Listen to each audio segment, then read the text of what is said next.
What's up guys, macadii here, and today guys, the week 3 battle of the Pokemon Fight Club where I was up against GingerNutt, coach of the Mossley MadDogs. I've literally just had the battle, so if you guys are excited, don't forget to hit the like button down below. This battle was definitely the best one out of all of them so far, and I would love to see another 70 likes on this. You guys have been coming out smashing these like goals, and it's just absolutely insane. Also, Ginger's link will be down in the description below if you want to go check him out as well. So what we're going to do first is we're going to run through his whole draft and talk a little bit about that first. So he has got Mega Steelix. Definitely a good stop to Mega Metagross, which is a bit of a shame. Gengar, Manaphy, Weavile, Tornadus. Now, before we go any further, those four present an absolutely insane core offensively. Just trying to build a defensive core that just doesn't just get flattened by all of those is really, really difficult. On top of that, he's got Mandibuzz, which is a great default. Rotom Heat, which is another stop to Mega Metagross. Omastar, Dugtrio, which can trap Mega Metagross, Hydreigon, Sandslash, Liepard, Swanna, and Minun. So a very, very threatening draft, very offensive. There wasn't a huge amount of defense behind this draft. Obviously, the Mandibuzz is there, but it's relatively bulky. It's always like not as bulky as you would expect, just because if you can get rocks up, and you can 2-hit KO with quite a few strong moves from there. So I wasn't massively worried about that, and I did have a few answers in the form of Keldeo and stuff like that. So what we're going to do is we're going to jump into my team building bit, talk to you about some of my thoughts behind it, and what I had to bring. So first of all, the Clefable I had to bring 100%. Now, as you guys saw, Manaphy is there.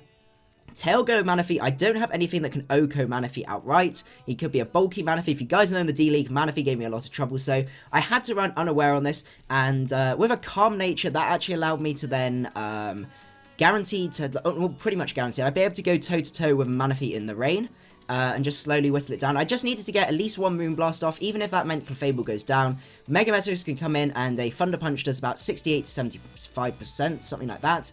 So I'd be able to revenge it later on. I just needed to get a little bit of chip damage off on it, and if he decided not to bring Rain, I could just wall this thing to oblivion. So that was really, really nice. Obviously, burns could be an issue, but with the way it's set up, I can take burn damage and also just wish protect shenanigans and stuff like that. So that was really, really nice. Flamethrower on there means if I want to predict a switch into Mega Steelix, I can do that, and that's going to do about 25 to 30%. So that's quite a nice amount of damage. Or if he's just at very low health, I might be able to get that off, which could be really, really clutch. I decided that was better over Heal Bell, because the only really good Toxico he's got is maybe I guess the Will-O-Wisp on Rotom and Toxic on Mandibuzz, but I just thought that the Flamethrower just works a lot better, because otherwise he'd have a 100% free switch each time into Mega Steelix. Next up, we've got the Mega Metagross set. How I normally team build is build my Mega Metagross set. There's almost no time when I won't be bringing this guy, but I had to bring Clefable, which is why I built it first. And this guy, we've got Bullet Punch on there, because that is great for this guy's offensive core, because I can hit the Tornadus really hard. I OHKO Weavile, do about 50 to 60% to Gengar, and just anything else. And I was predicting maybe a Scarf Gengar, something like that. So that's why I thought Bullet Punch would be really, really key there. Hammer Arm as well, just hit the Mega Steelix really hard. I can hit Mandibuzz relatively hard with that. I can stop the Mandibuzz roosting as well, which is really, really nice. Hits the Omastar relatively hard. Actually, no, pretty hard to be honest. And just in general, just Hammer Arm was just worked quite well as coverage. Meteor Mash, because it's really nice stab, hits a lot of things very hard. And then finally, the Thunder Punch for the Manaphy, which I really needed, because I needed something that I could just smack straight away like that. Next up, we've got our Focus Sash Alakazam. This guy's team is very offensive, as you saw. So Alakazam's going to come in really clutch. I can come in each time, force him out. I outspeed a lot of his stuff. The only thing that he has to outspeed me naturally is the Gengar, as far as I'm aware. So as long as I keep bringing this guy out, I can zap off Psychics, Dazzling Gleams, whatever I want to do, and just really hit the guy really, really hard. So that's really, really nice. And with this moveset as well, it's the most optimal moveset to hit everything super effectively, or at least for neutral damage. Next up, we have got a Sub-Calm-Mind Life Orb Keldeo, which is an interesting set, because the Life Orb, originally this guy had leftovers, but then I look back at Ginger's battles, and every time he led off with Mega Steelix, and the past two battles to try and get his rocks up. And most of the time, he basically stayed in regardless. Now, if he was max Spadef, a Scald wouldn't kill. But from the last 2 sets, he had been running max attack, max HP, and a Scald does OHKO from that. So I thought that was a good way to go. He only has the Mandibuzz that can switch in, which I could burn. If he brings in Mandibuzz, I can set up a sub, and if he's got knockoff or foul play, I can start setting up Calm Minds and sweep his team.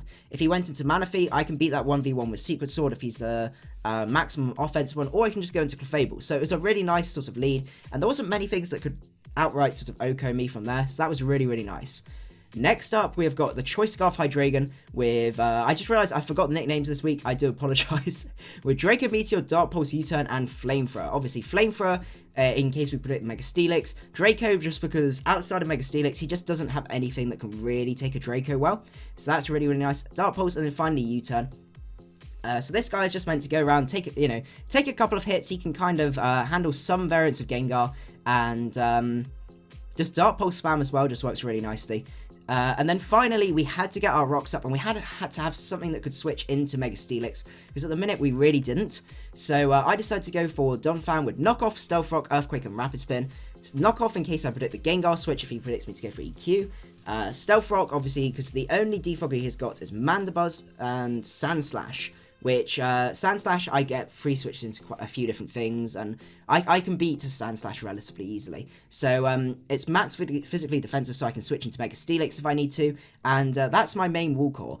Obviously, I'm aware that the Wool Core is not perfect. I could not form a 2-person perfect Wool Core that can handle Gengar, Manaphy, Weavile, and Tornadus.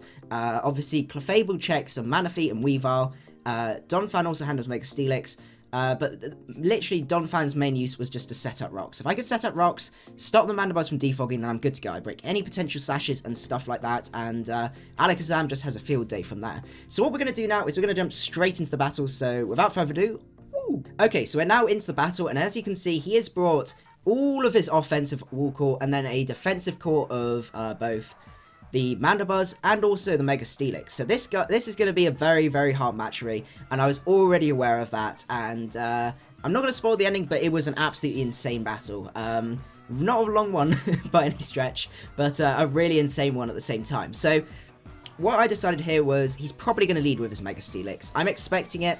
He's going to want to get his rocks up because that just gets chip damage, it breaks my sturdy, makes my Clefable that little bit harder if I'm unaware.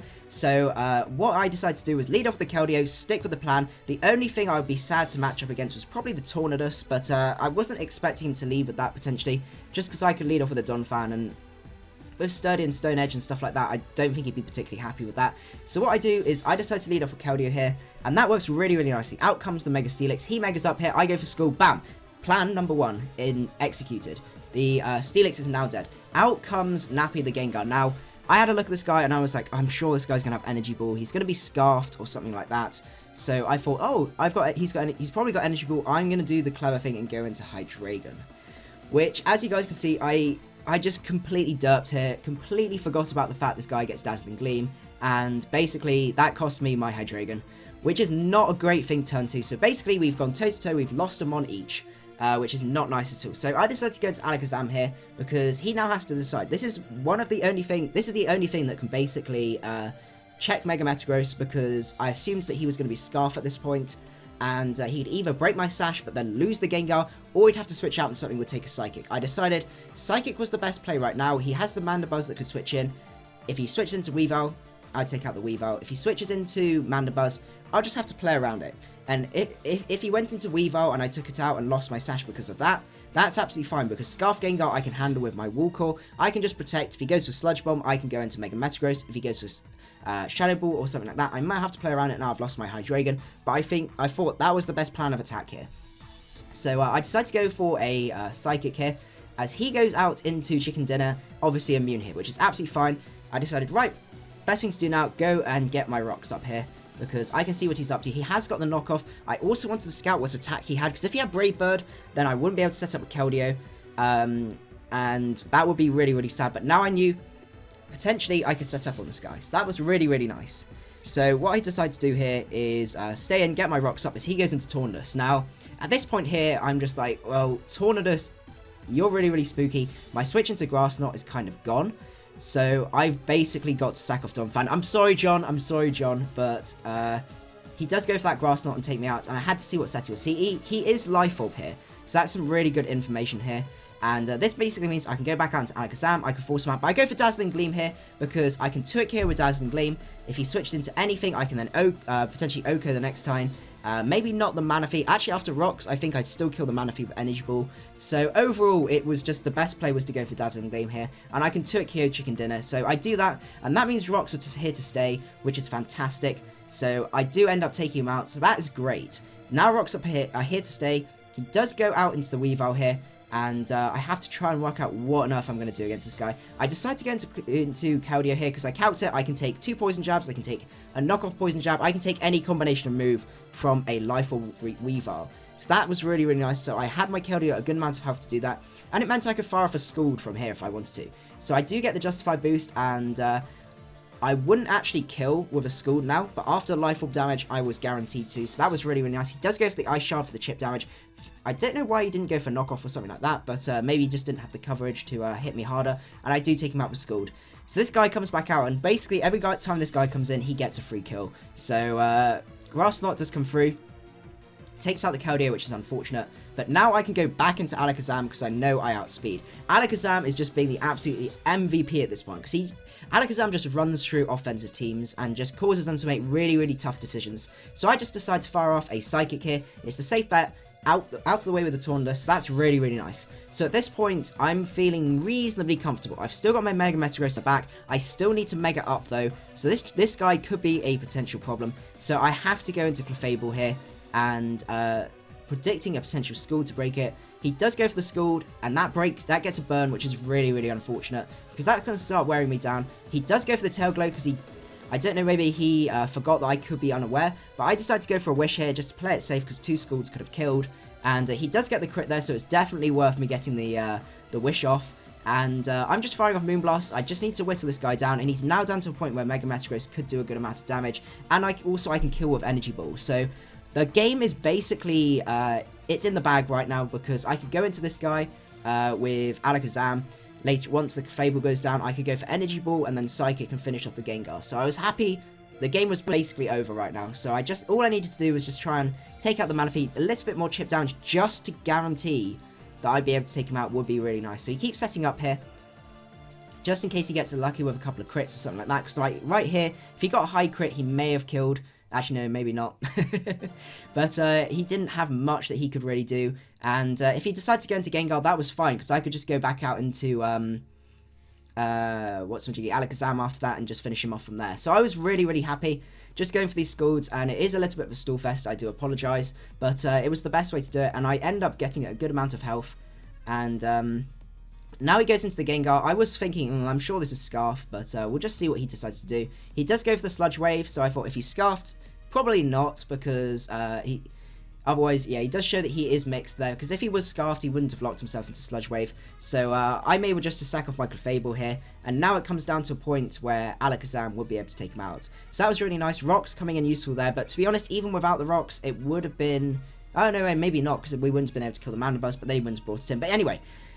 So we do end up winning 2-0, which is absolutely fantastic. A bit of a misplay at the start, but a really, really good match nonetheless. Kept me sweating. The offensive pressure on this guy's team was real. And Alakazam just showing just how valuable he can be. So I hope you guys did enjoy the video. If you did, don't forget to leave a like. And I will see you guys at our next match. If we win the next one, then I think we're guaranteed a playoff spot, which is really cool. Because it's a 7-week season.